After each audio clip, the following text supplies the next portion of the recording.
चलिए हम आज आपको वो दिव्य बात बता रहे हैं कि जिससे आपके मकान में शांति हो जाए, समृद्धि बढ़ जाए, बच्चे अच्छी तरह से पढ़ाई करें, पति पत्नी में प्यार हो जाए, घर में किसी प्रकार का झगड़ा ना हो।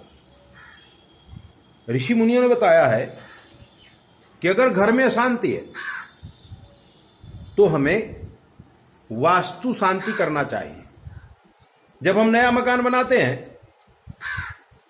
तो पंडितों को बुला करके वास्तु शांति करते हैं। वास्तु शांति का मतलब यह होता है कि जब हम मकान बनना शुरू होता है, वहां से लेकर के कलर काम होता है, तब तक फर्नीचर वगैरह बनता है, तब तक जो जीव जंतु हैं वो मर जाते हैं, क्योंकि उस जमीन में कीड़े मकोड़े, चींटी वगैरह कितने जीव रहते हैं। जो लोग रहने आते हैं उनके घर में अशांति हो जाती है। या तो फिर आपके कोई पापक ग्रह होते हैं तो भी मकान दूषित हो जाता है। तो आपका मकान अगर दूषित रहेगा तो आपके चित्त में शांति नहीं रहेगी। जब चित्त में शांति नहीं रहेगी तो धन में शांति कहां से रहेगी? और जहां झगड़ा होता है वहां तो लक्ष्मी जी रहती ही नहीं है। इसलिए आपके चित्त में शांति हो, आपका मकान पवित्र हो जाए, इसके लिए आज मैं आपको वास्तु देवता का हवन बताता हूं। हवन में दो चीजें बहुत जरूरी होती हैं। एक तो हवन सामग्री और दूसरा हवन करने की लकड़ी और कंडे, उपले। अगर हमें मिल सके तो श्रीपर्णी की लकड़ी, पंचपर्णी की लकड़ी, सप्तपर्णी की लकड़ी, बिलीपत्र की लकड़ी या फिर नवग्रह की लकड़ी। और मेरा मानना यह है कि बाजार में जो सामान मिलता है उसमें व्यापार लक्ष्य होता है, तो असली सामान मिलता नहीं है। तो हम गाय के कंडे ढूंढ करके, गाय के उपले ढूंढ करके और ये काष्ठ मंगवा करके या आम का काष्ठ मंगवा करके हवन सामग्री तो अपने घर पे ही बनाएंगे। हवन सामग्री हम कैसे बनाएंगे? अगर हमें वास्तु का हवन करना है तो हमें 100 ग्राम चावल, 100 ग्राम गुड़, 100 ग्राम मेवा और जो गरी आती है नारियल सूखी हुई, उसके टुकड़े, और उसमें 1 चमची हल्दर डाल दीजिए और सब चीज मिला लीजिए अच्छी तरह से। ऐसा करके आप हवन सामग्री बना लीजिए। हवन सामग्री बनाने के बाद आप अग्नि प्रज्वलित कर दीजिए। अग्नि प्रज्वलित करने के बाद आप घी की आहुति एक अग्नि में डाल दीजिए और बोल दीजिए गंग गणपताये स्वाहा। आचमन प्राणायाम वगैरह तो आप सब जानते ही हैं। पवित्र होकर के बैठना है, दीपक जला लेना है, अग्नि प्रज्वलित कर लेना है, अपने पुत्रों को याद कर लेना है, अपने पूर्वजों को याद कर लेना है, अपने देवी देवताओं को याद कर लेना है और इतनी आहुति हमें देना है। तो आपका मकान तो पवित्र हो जाएगा, आपका जीवन भी पवित्र हो जाएगा। इसको कहते हैं वास्तु देवता का होम।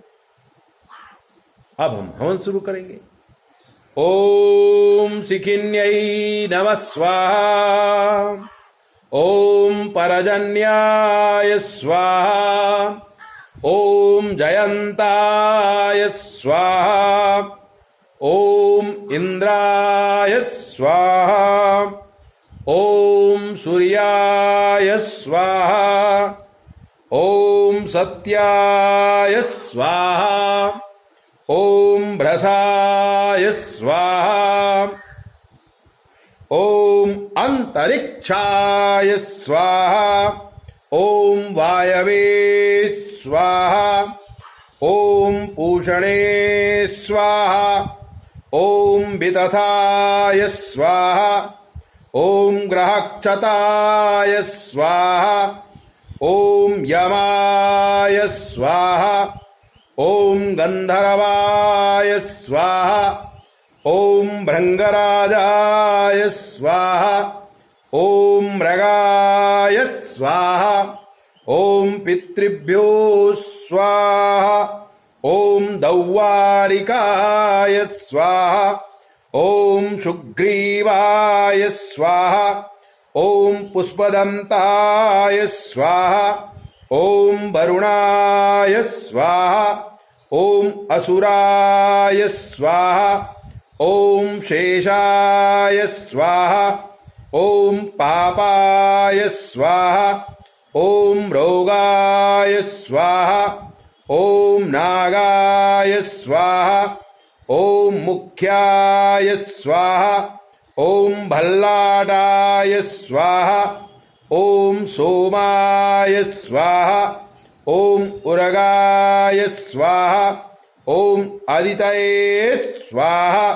ओम दितये स्वाहा, ओम अदभ्यो स्वाहा, ओम आपवस्साय स्वाहा, ओम अर्यमणे स्वाहा, ओम सावित्राय स्वाहा, ओम सवित्रे स्वाहा, ओम विवस्वते स्वाहा, ओम विबुधाधिपाय स्वाहा, ओम जयंताय स्वाहा, ओम मित्राय स्वाहा, ओम राजयक्ष्मणे स्वाहा, ओम रुद्राय स्वाहा, ओम पृथ्वीधराय स्वाहा, ओम ब्रह्मणे स्वाहा, ओम चरक्यै स्वाहा, ओम विदार्यै स्वाहा, ओम पूतनायै स्वाहा, ओम पापराक्षस्यै स्वाहा,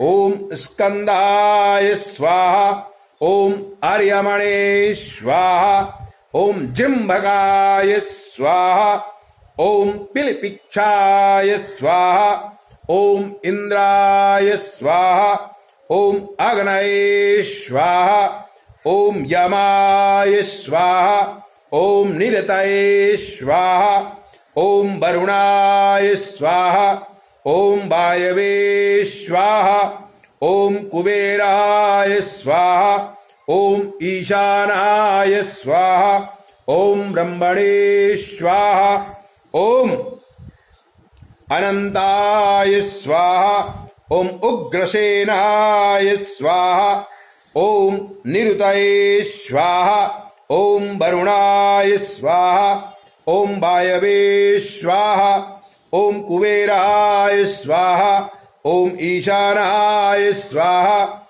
ओम ब्रह्मणे स्वाहा, ओम अनंताय स्वाहा, ओम उग्रसेनाय स्वाहा, ओम डामराय स्वाहा, ओम महाकालाय स्वाहा, ओम पिलिपिक्षाय स्वाहा, ओम हेतुकाय स्वाहा, ओम त्रिपुरांतकाय स्वाहा, ओम अग्नि वैतालाय स्वाहा, असि वैतालाय स्वाहा, ओम कालाय स्वाहा, ओम करालाय स्वाहा, ओम एक पदाय स्वाहा, ओम भीमरूपाय स्वाहा, ओम खेचराय स्वाहा, ओम तलवासिनि स्वाहा, ओम वास्तुपुरुषाय स्वाहा, वास्तुस्पते नमस्तुभ्यं भूसय्याभिरत प्रभो, मदग्रहे धनधान्यादि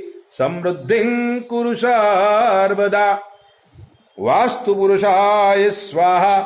फिर आपको 108 बार ध्रुवाय स्वाहा, ध्रुवाय स्वाहा 108 बार बोल देने का है, और अघोराय स्वाहा 28 बार बोल देने का, अघोराय स्वाहा, अघोराय स्वाहा। फिर आप नैवेद्य रख दीजिए, आरती उतार लीजिए। इस प्रकार से आपके घर में शांति हवन आप कर सकते हैं।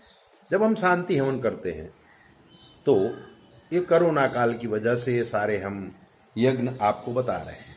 हर एक प्रकार के लिए हम आपको पूरा हवन बता देंगे, और आप अपने घर पे अपने हाथ से ही कर सकते हैं।